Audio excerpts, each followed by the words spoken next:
il vint du ciel. Un bruit comme celui d'un vent impétueux. Et il remplit toute la maison où ils étaient assis.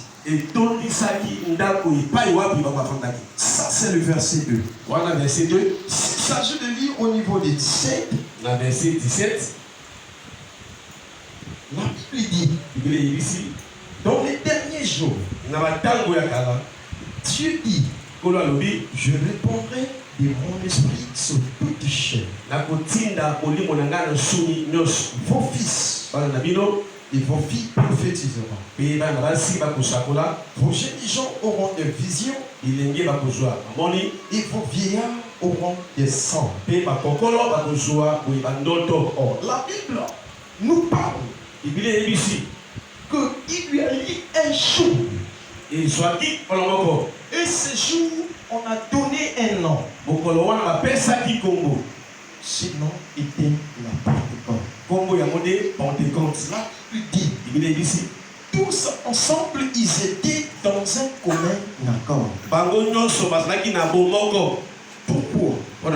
Parce que c'était une promesse que Dieu avait réservée pour ses enfants. C'est affaire que les chrétiens, y compris les apôtres, c'était parfait. Qu'ils restent ensemble pour attendre cette promesse. Et cette promesse, c'était l'esprit de Dieu. La Bible dit tout à coup, il y a eu un bruit. Et ce bruit, c'était différemment comme tout autre bruit. Je prends l'exemple. Nous sommes à l'église. Une grande surprise. Nous allons voir l'entroupement des gens. Et ces gens vont s'organiser avec une fatigue en chantant. Et en soulevant un corps. Pour pouvoir l'enterrer. Là où toi tu étais, ton oreille physique va te dire, j'ai entendu un bruit. Tu dois sortir. Est-ce que je me fais comprendre? Pour chercher à savoir ce qui se passe pour que tu puisses être un témoin. Et tu vas témoigner aux gens auxquels se réunissaient ensemble avec toi. Alléluia. Amen. C'était ça. Oh, le Saint-Esprit, c'est la personnalité de Dieu lui-même. Le Saint-Esprit n'est pas une chose. Le Saint-Esprit, c'est pas quelqu'un auquel on a l'habitude de s'amuser à tout temps. Il vit dans toi. Il vit dans moi. Il vit dans l'église. C'est l'esprit de Dieu. Mais à quel moment le Saint-Esprit va demeurer dans toi? Le Saint-Esprit demeurera dans toi au moment dont il va constater ton corps est prêt à le recevoir. Si ton corps n'est pas prêt de recevoir l'esprit, l'esprit ne demeurera jamais. Il n'y a aucun jour que l'esprit va demeurer.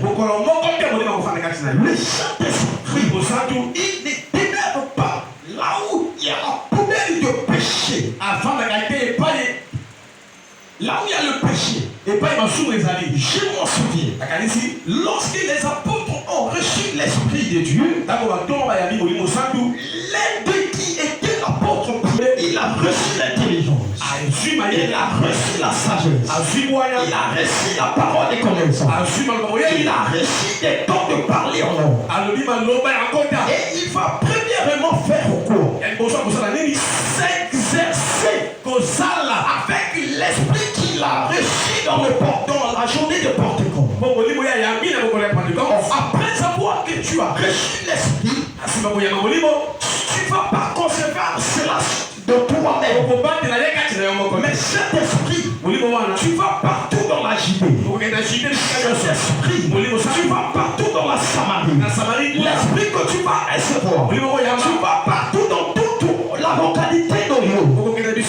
À Brazzaville, partout, pour démontrer la puissance de l'esprit de Dieu. Tu ne vas pas concevoir cela pour garder cela pour toi-même. Non. Pierre va dire, répondez-vous et recevez le baptême au nom de Jésus. Et après avoir que vous allez prendre ce baptême, c'est là où que vous allez recevoir le souffle de l'esprit. Pourquoi Pierre a parlé de la repentance? Parce qu'il savait le Saint-Esprit n'aime pas la saleté. Il savait le Saint-Esprit pour demeurer dans ta vie, il faudrait que tu puisses respecter ses principes. Le Saint-Esprit, il est merveilleux.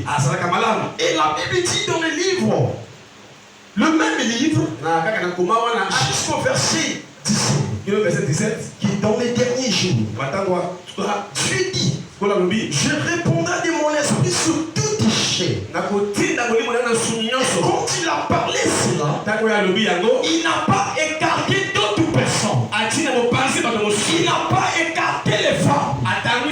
Mais le Seigneur, il a dit dans toute chair. Non, c'est pour dire, si l'homme peut avoir le Saint-Esprit, la femme aussi peut recevoir le Saint-Esprit. Alléluia. Le Saint-Esprit ne se retrouve pas là où se trouvent des animaux. Le Saint-Esprit ne vit pas dans les cochons. Le Saint-Esprit demeure dans l'homme. Il demeure dans l'homme. Et les jours-là, la Bible dit tout à coup, vu qu'ils étaient en train d'attendre une promesse. Et cette promesse, cela n'était pas la promesse physique. Oui, je me suis dit que cette promesse, c'était une promesse des surnaturels, de la personne qui était au-dessus de la nature. Et cette promesse, cela n'était pas la promesse de tes parents. Cela n'était pas la promesse de ta maman. Ton père peut te promettre aujourd'hui pour te donner de l'argent. Il peut oublier de ne pas te donner. Les parents peuvent te promettre aujourd'hui. Ils peuvent te donner quelque chose pour donner l'argent des études pour tes enfants. Ils ne vont pas le faire. Ils peuvent oublier. Mais le Saint-Esprit, quand tu lui promets, quand tu lui promets, quand tu lui promets, quand tu me promets, quand tu te promets, quand tu lui promets à l'église, il finira à s'accomplir. Il va accomplir cela. Tôt ou tard, cela va arriver. Et dès qu'ils étaient là, puis ils étaient concentrés. Personne ne rentre. Ils étaient dans la distraction. Vous savez, quand vous attendez quelque chose auprès du Christ, vous serez être là toujours. Vous allez être là dans la sincérité, avec un cœur compatible pour les recevoir. Et dès qu'ils étaient là, la Bible dit tout ensemble ils étaient un. Et dans un lien d'amour, Il n'y avait pas des ennemis entre eux. Il n'y avait pas des disputes entre eux. Il n'y avait pas de problèmes entre eux. Malgré qu'ils pouvaient avoir des problèmes. Mais lorsque nous allons recevoir le Saint-Esprit, nos problèmes, cela n'a rien à voir avec le Saint-Esprit. Parce que leur problème, cela était resté dehors. Donc tel que tu es arrivé à l'église, tu peux avoir des problèmes. Tu peux avoir des situations qui dépassent ton cœur. Je t'annonce ce soir. Je t'annonce ce soir.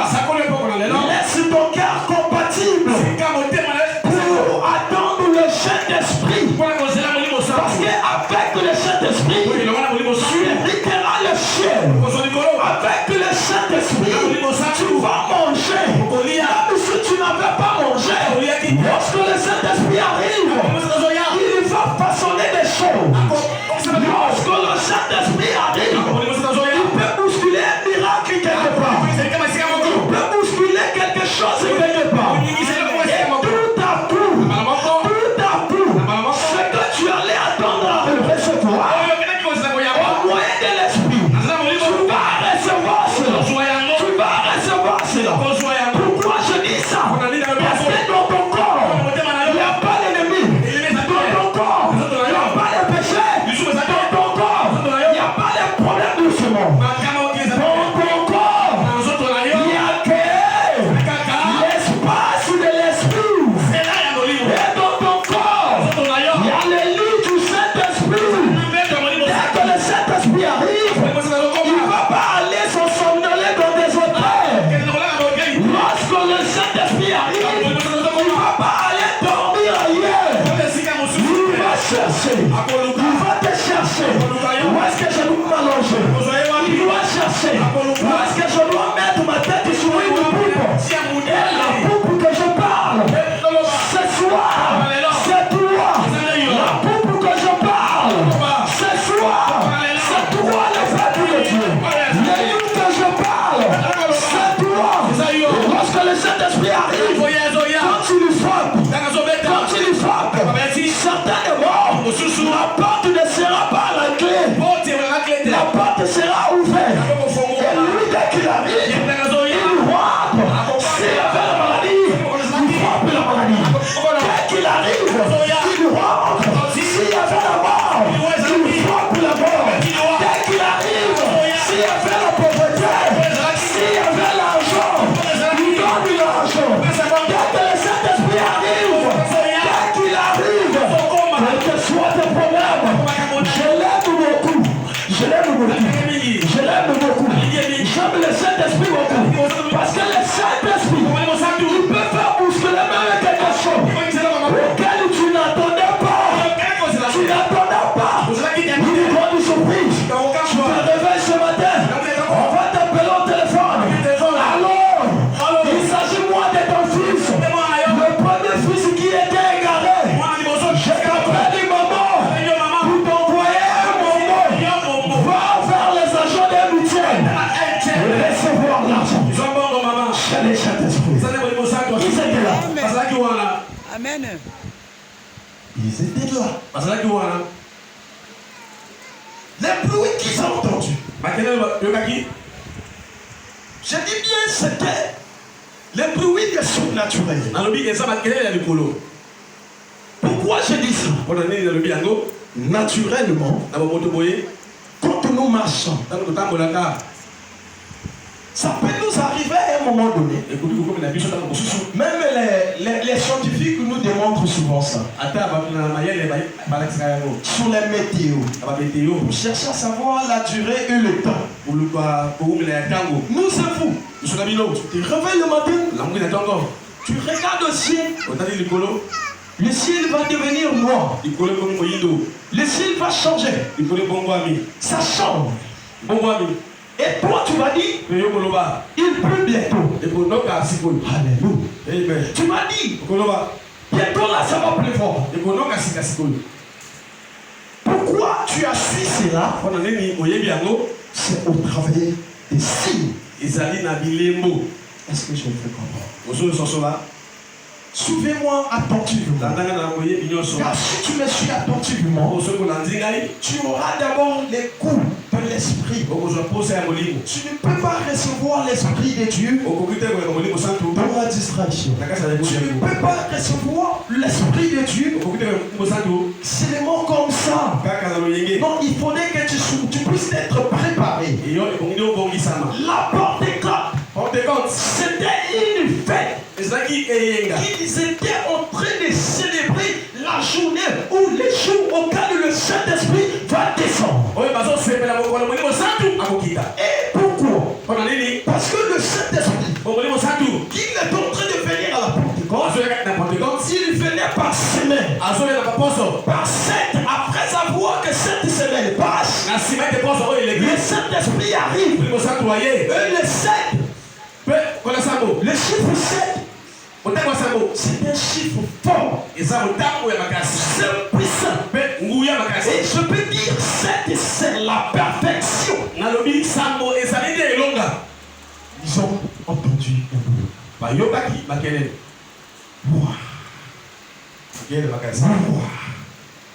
Il priait. Il y a eu un bruit. Certains d'entre eux,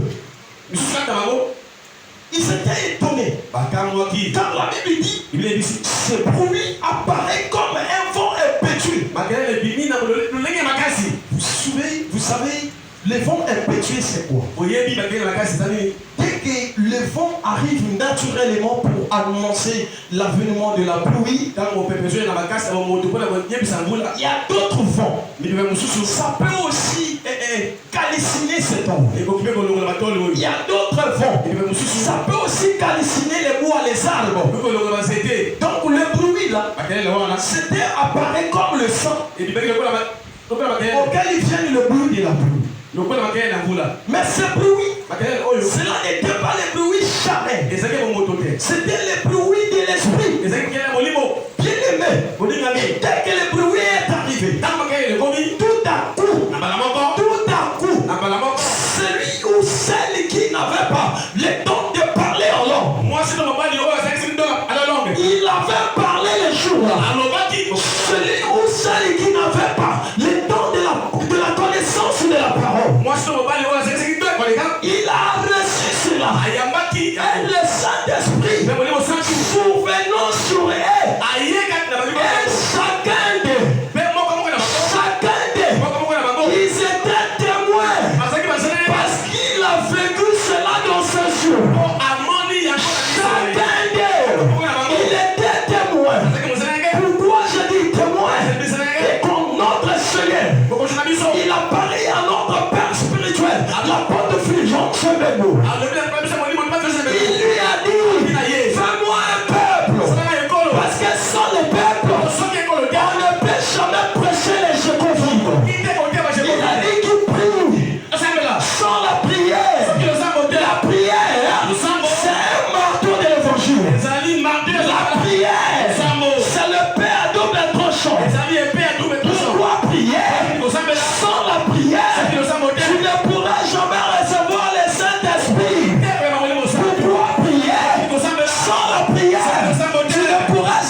Dès qu'il a reçu l'onction, dès qu'il a reçu le Saint-Esprit, il ne s'est pas arrêté là. Il va chercher dans le monde. Il va chercher dans le monde. Les brebis égarés. Il va chercher dans le monde. Ceux-là qui n'ont pas encore la connaissance de la parole. Il a dit, répondez-vous. Jésus revient de toi. Pierre a parlé. Il a parlé. Les gens ont compris. Ils ont compris cette parole. Et le Dieu, il ne s'est pas arrêté cela. Il a dit, les problèmes fulgence. Les problèmes. Et que beaucoup ne me connaissent pas. De me disposer du corps. Et tout membre de la vie complète. Le peuple de Dieu de la vie complète. Vous êtes venus ce soir. Je dis, tu es témoin. Il a dit tout membre de la vie complète. Je te dis, je t'annonce, si tu me suis attentivement, tu vas bénéficier avec l'onction qui marche sur moi. Si tu me suis attentivement, en regardant physiquement, tout ce que je dis, c'est pas moi. Je suis juste une vase. Je suis juste une vase. La vase que Dieu utilise, il va utiliser quand tu l'as besoin. Aujourd'hui, on m'a choisi pour pouvoir t'annoncer sur les Saint-Esprit. Cela veut dire Dieu m'a utilisé parce qu'il a besoin de m'utiliser. Et toi qui m'écoutes, tu ne vas pas te sortir comme ça. Et tu vas recevoir. Il y a eu déjà le bruit. Je vais te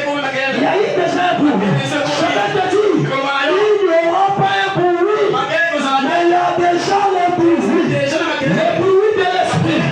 Dès que cela était arrivé, les gens parlaient, les gens témoignaient, les gens prophétisaient, les gens chantaient, les gens dansaient. Pourquoi chanter? Ils ont dit, la joie de l'Éternel a débordé de mon corps, la joie de mon Éternel a débordé de ma vie.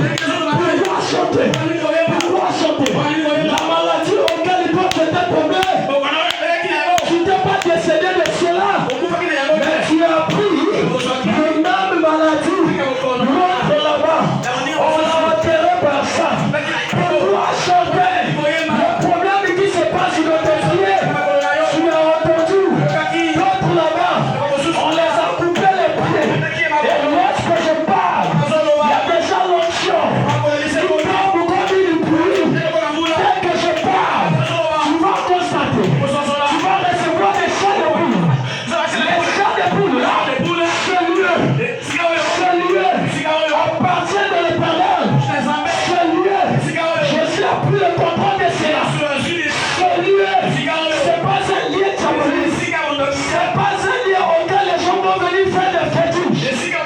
Au moment où je parle, le Seigneur a déjà envoyé son armée céleste pour prendre tous les 4 points de cette chambre.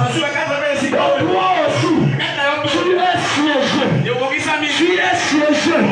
Tu es dans le jardin.